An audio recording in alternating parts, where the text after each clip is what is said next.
É o fantasma, não tem jeito.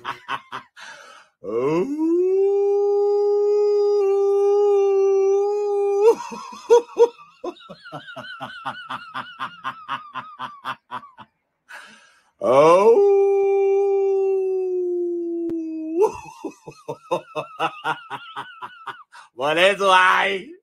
Molezuai!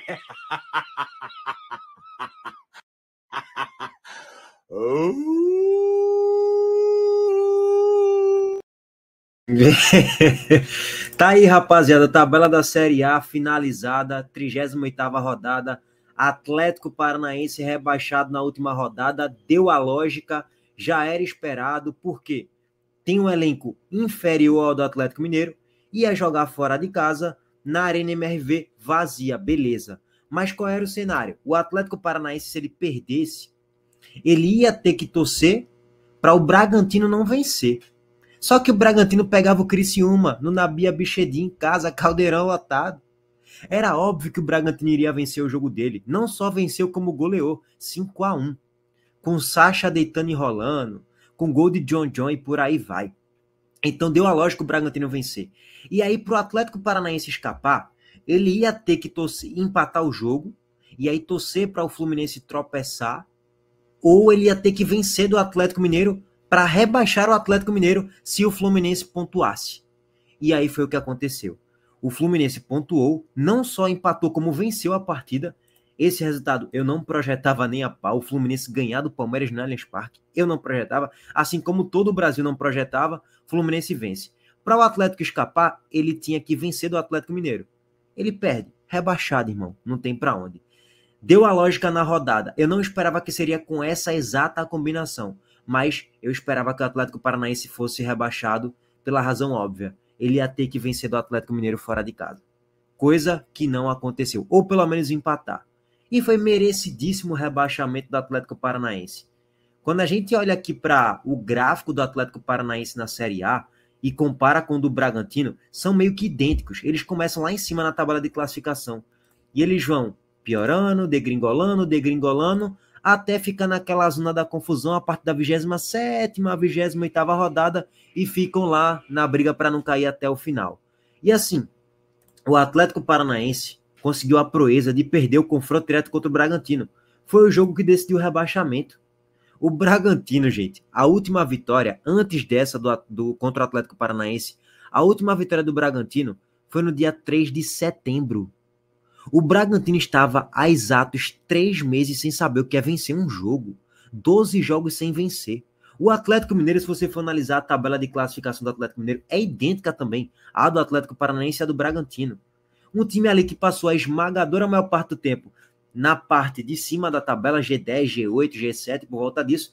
Aí vai terminando o campeonato, os times achando que não vão cair, porra, estamos com gordura, tá tudo certo, podemos perder, vai perdendo e vai perdendo a confiança também. Vai degringolando no campeonato e briga para não cair. O Atlético Mineiro foi a mesma coisa, mas o Atlético Mineiro acabou vencendo na última rodada, justamente contra o Atlético Paranaense. Agora o Atlético Mineiro pelo menos chegou na final da Sul-América, da Libertadores e da Copa do Brasil.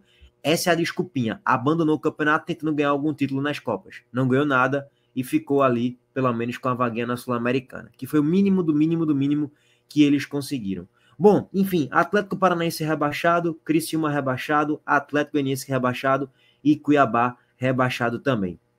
Quando a gente olha aqui para a parte de cima, Botafogo campeão, parabéns ao Botafogo, méritos total para esse título aí. O Botafogo tem um elenco muito melhor do que o do Palmeiras, jogou muito mais bola do que o Palmeiras, Flamengo, Fortaleza, Internacional, durante toda a Série A e durante toda a temporada, não é à toa que ganhou a Libertadores, e hoje venceu com um enredo bem maluco contra o São Paulo.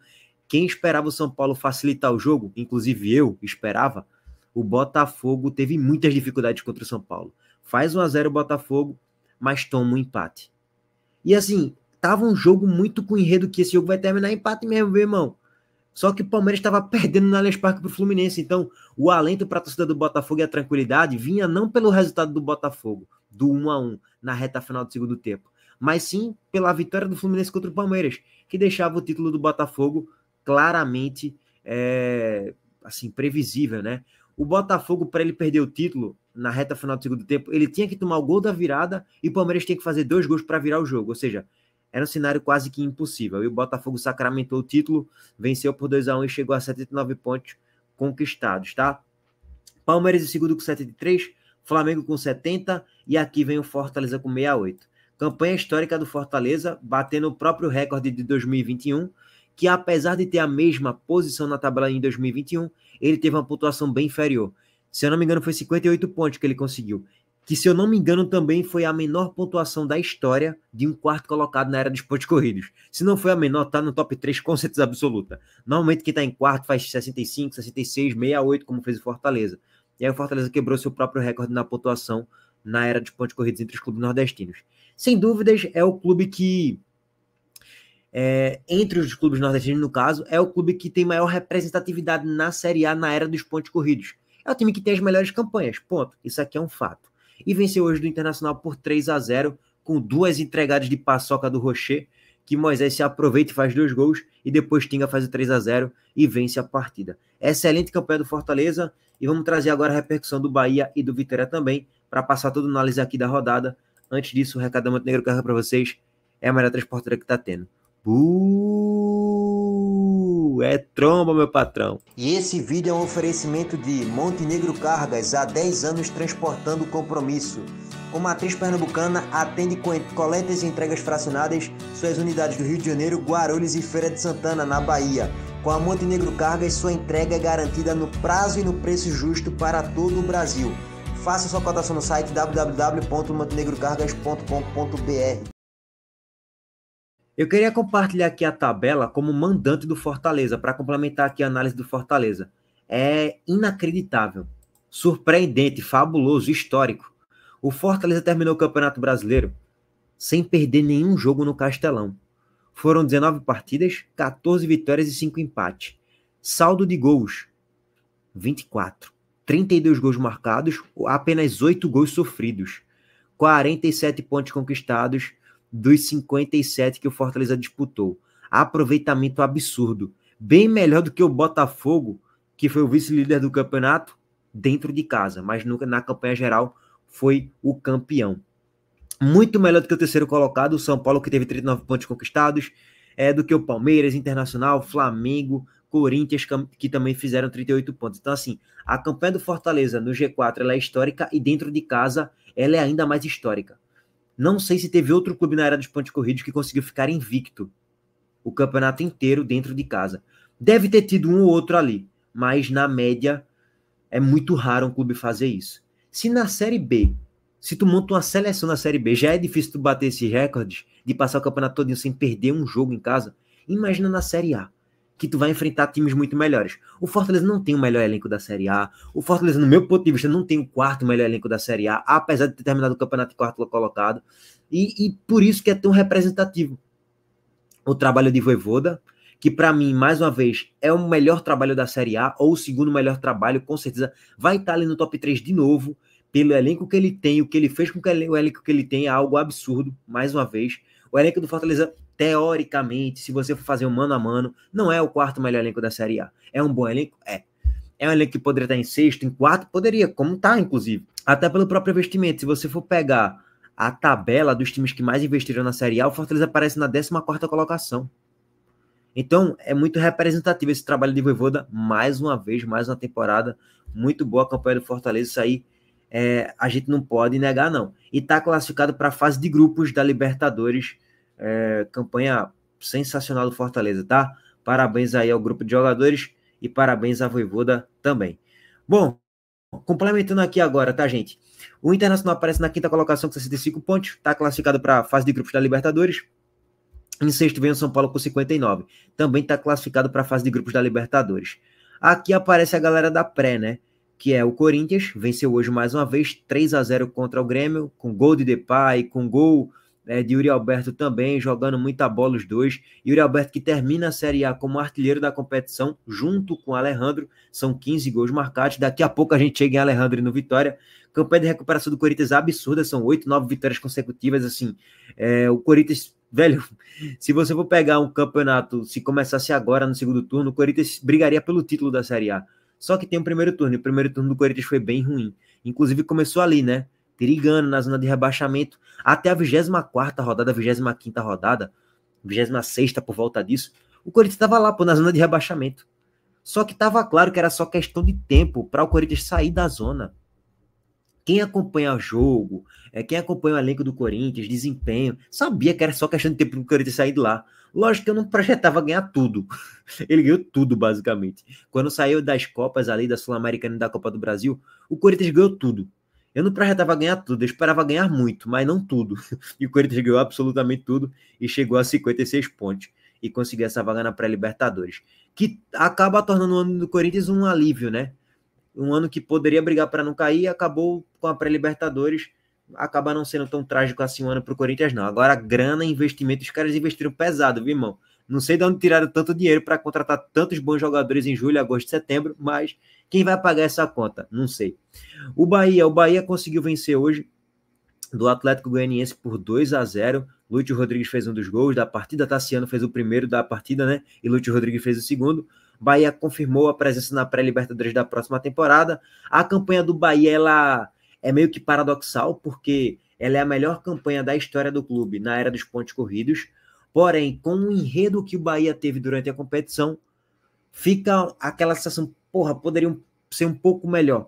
Poderia ser na fase de grupos da Libertadores que o Bahia poderia se classificar. Porque em dado momento do campeonato, o Bahia brigou pela liderança. Até a 14ª, 15ª rodada por volta disso. Bate a reta final do segundo turno, do primeiro turno, o Bahia perde para o Corinthians, perde para o Cuiabá, empata com o Atlético Goianiense, começa a degringolar, o trabalho de Rogério Ceni começa a piorar, a degringolar também, assim como um time que caiu tecnicamente, taticamente, animicamente, assim, o Bahia caiu como um todo, desabou como um todo no segundo turno, mas acabou beliscando essa fase de pré-Libertadores. Então, acaba meio que sendo um alento, vamos dizer assim, para a torcida do Bahia, que comemorou, tem que comemorar a vaga na pré-Libertadores, porém é aquilo, né? Se fosse com o enredo do Corinthians, com a reta final do segundo turno, tu ganhando tudo, basicamente, a comemoração seria muito maior e a confiança também, a autoestima do torcedor também seria muito maior.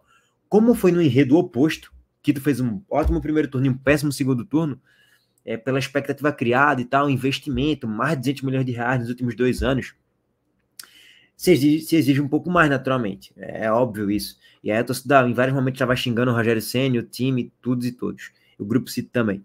Mas venceu hoje, 2-0, confirmou aí a presença. E o Cruzeiro, quando eu não esperava o Cruzeiro vencer, o Cruzeiro vai lá e vence do Juventude fora de casa por 1-0. Gol de Tevez, mas não adianta de absolutamente nada. O Cruzeiro vai para a Sul-Americana, não vai pegar a pré-Libertadores não, tá?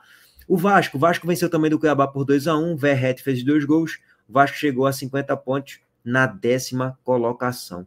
O Vitória, velho, um dos resultados mais surpreendentes nessa rodada para mim foi o resultado do Fluminense contra o Palmeiras. Esse aqui eu não projetava nem a pau. Eu pensava, porra, no máximo o Fluminense ele vai empatar com o Palmeiras. Nada além disso. O Fluminense vence do Palmeiras. Esse eu não projetava. Esse do Vitória também não projetava. Cara, o Vitória, assim, é para se aplaudir de pé o que o Vitória fez nessa Série A, porra. Atlético Mineiro fora, empatou depois que estava perdendo por 2-0. Atlético Paranaense fora, venceu por 2-1. Botafogo fora, estava vencendo até os 43 minutos do segundo tempo, quando Wagner Leonardo, sem querer, fez um gol contra. Flamengo no Maracanã, empatou. E estava vencendo até os 39 minutos do segundo tempo. É inacreditável, pô. Só que eu citei 4 pontos, 5 pontos que ninguém projetava do Vitória. Quando eu falo ninguém, é a maioria dos torcedores do Brasil inteiro. Não projetava o Vitória fazer tantos pontos assim fora de casa. Não é à toa que a campanha do Vitória fora de casa é melhor do que dentro de casa. Não pela pontuação, mas pela posição. Eu até trouxe hoje, durante a live, a situação de tabela. O Vitória dentro de casa, ele tem a 16ª campanha. É uma campanha de time que briga para não cair, 27 pontos conquistados, com 2 pontinhos a mais do que o Atlético Paranaense que caiu para a Série B. Como visitante, o Vitória tem a 7ª melhor campanha, com 20 pontos conquistados. E muitos pontos conquistados desses que ninguém projetava, né? Esse é o que é o mais bizarro. E hoje, mais uma vez, o Vitória empata com o Flamengo, abre o placar com Alejandro, toma um empate com o Gabigol, e no jogo de despedida de Gabigol, de festa, de Maracanã lotado, o Flamengo embalado. Então, esse empate do Vitória foi muito significativo. Até justamente para manter o Vitória ali na 11ª colocação, e pegar aquela cotinha dos 20 e tralalá milhões de reais, tá? Porque o Vitória poderia perder posições. Ele acaba ficando na 11ª colocação com 47 pontos. Então, o Vitória foi muito valente nessa reta final de Série A, pô. Porque a galera olha hoje e fala, pô, 47 pontos, foi tranquila para merecer do Vitória. Meu irmão, vocês já observaram a tabela do Vitória? Era Atlético Mineiro fora, Internacional fora, Botafogo fora, Flamengo fora, Atlético Paranaense fora, Criciúma fora. Meu irmão, era uma sequência duríssima. Em casa, pegava o Corinthians, pegou também o Fluminense, pegou o Grêmio também, o Fortaleza. Meu irmão, a sequência do Vitória nos últimos 8 jogos era, se não a mais difícil, tá no mínimo na top 2 da sequência mais difícil na reta final do Campeonato Brasileiro. E que, teoricamente, você falava, porra, pelo elenco que tem e tal, tende a cair. Ou, pelo menos, brigar até a última rodada para não cair. E o Vitória, ele consegue se safar com uma certa tranquilidade e ainda pega a Sul-Americana na 11ª colocação. Assim, é muito surpreendente essa reta final do Vitória. Muito surpreendente mesmo, muito digna essa campanha do Vitória, tá? Até pelo investimento que fez, que não foi nada de estratosférico, como foi o do Grupo City com o Bahia, tá? Bom, na 12ª colocação, o Atlético Mineiro aparece com 47 pontos também, venceu hoje, do próprio Atlético Paranaense. Fluminense com 46, escapou, venceu, chegou a 46, pegou a Sul-Americana. O Grêmio com 45, na 14ª colocação. Aí vem Juventude com 45 também, na 15ª, e o Bragantino escapou na 16ª colocação com 44 pontos. Juventude e Bragantino na zona do nada, vai ficar só na Série A, mas não vai pegar a Sul-Americana. E quem tá aqui abaixo, obviamente, Série B, Chapecoense, Atlético Goianiense, Atlético Paranaense e Avaí. Bragantino vai jogar, não, Bragantino não, Furacão vai jogar Série B. Bom, rapaziada, é isso, tá? Uma análise geral da última rodada e a campanha basicamente resumida de cada um dos times. A gente já trouxe aqui várias análises durante as lives também, é só para trazer um panorama geral dessa última rodada da Série A. E o ano que vem, a Série A vai ter um incremento aqui de Sport, Santos, Ceará e Mirassol. Dos 4 que subiram, 3 têm história, de certo modo, em relação a ter tradição, ter torcida, ter representatividade, né? O Mirassol é um time menor, que está se construindo agora e não tem uma grande torcida, também não tem um grande estádio. Vai ser um timezinho chato, mas esse aí eu acho que cai. Os outros 3, irmão, vai deixar a Série A ainda mais forte para a próxima temporada. Ano que vem, só vai ter time grande, ou com dinheiro, bem organizado, né, financeiramente, questão estrutural, ou com muita torcida. Então, não tem aquela sequência fácil, não tem aquele time, já caiu, já caiu, não tem nada de já caiu. Vai ser uma Série A ainda mais imprevisível para a próxima temporada. Óbvio. Alguns nomes a gente já sabe que briga para não cair, evidente. Juventude, Ceará, Sport, Mirassol, possivelmente Vitória pode brigar para não cair também, mas garantia, a gente não tem de nada, irmão. Esse ano estava desenhado o G4. Cuiabá, Atlético Goianiense, Criciúma e Juventude. Estava desenhado já. Caiu 4 dos 3 que eu desenhei. Ou melhor, caiu 3 dos 4 que eu desenhei. Eu errei no Atlético Paranaense, eu não projetava não caindo, não só eu, né? Como o Brasil inteiro não projetava isso acontecendo. Enfim, isso é um papo para um próximo vídeo para a gente resenhar sobre a próxima Série A do Campeonato Brasileiro. Abraço para todos vocês, deixa o like, se inscreva no canal e ativa as notificações também, já estou cansado, a dicção já foi para o espaço. Valeu, gente, tamo junto.